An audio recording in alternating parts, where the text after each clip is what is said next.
मरणोपरांत सम्मान की मांग में बढ़ाई भौहें, भारत पाकिस्तान संबंधों की परीक्षा। एक महत्वपूर्ण घटनाक्रम में भारत ने मुंबई में 26/11 हमलों के कथित मास्टरमाइंड कुख्यात आतंकवादी सईद के प्रत्यर्पण के संबंध में आधिकारिक तौर पर पाकिस्तान के सामने मांगों का एक सेट प्रस्तुत किया है। इस विनाशकारी घटना में अमेरिकी नागरिकों सहित 160 से अधिक लोगों की जान चली गई, जिससे भारत को सईद को न्याय के कटघरे में लाने के प्रयास तेज करने पड़े।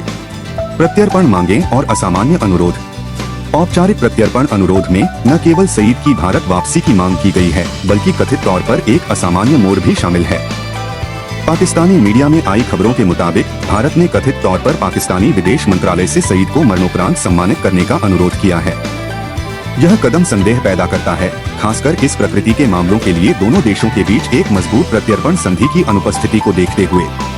औपचारिक समझौते की कमी के बावजूद विशेषज्ञों का अनुमान है कि भारत और पाकिस्तान मानवता के खिलाफ अपराधों से निपटने की साझा प्रतिबद्धता से प्रेरित होकर सईद के खिलाफ गंभीर आरोपों को संबोधित करने के लिए स्वदेश वापसी पर विचार कर सकते हैं।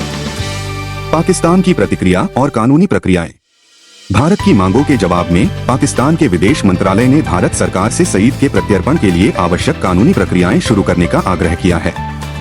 भारत की सूची में वांछित अपराधी सईद को अपनी वापसी के लिए सक्रिय तैयारियों का सामना करना पड़ रहा है। भारत ने पाकिस्तान के विदेश मंत्रालय से 1 करोड़ रुपए की वित्तीय सहायता मांगी है। सईद की व्यापक आपराधिक प्रोफाइल। सईद की आपराधिक गतिविधियां मुंबई में 26/11 के हमलों से आगे तक फैली हुई हैं, जिसमें जम्मू कश्मीर में हमलों की साजिश रचने में उसकी कथित भूमिका शामिल है, जिसके परिणामस्वरूप अमेरिकी नागरिकों सहित 160 से अधिक लोगों की मौत हो गई। कई देशों द्वारा वांछित अपराधी के रूप में मान्यता प्राप्त सईद और उसके संगठन लश्कर-ए-तैयबा को अंतर्राष्ट्रीय निंदा का सामना करना पड़ता है। संयुक्त राज्य अमेरिका ने उन्हें एक प्रतिबंधित इकाई के रूप में नामित किया है। आतंकी संगठन पर करीब $1 करोड़ का भारी भरकम इनाम रखा गया है। चिंताएं और पारदर्शिता। सईद को आतंकवादी फंडिंग मामलों के सिलसिले में कई बार कारावास का सामना करना पड़ा है, जिससे भारत की प्रत्यर्पण मांगों को बल मिला है। रक्षा विशेषज्ञ पाकिस्तान के लिए पारदर्शी कानूनी प्रक्रिया में शामिल होने और अपने पड़ोसी देश के साथ सौहार्दपूर्ण संबंधों को बढ़ावा देने के लिए सकारात्मक कदम उठाने के महत्व पर जोर देते हैं।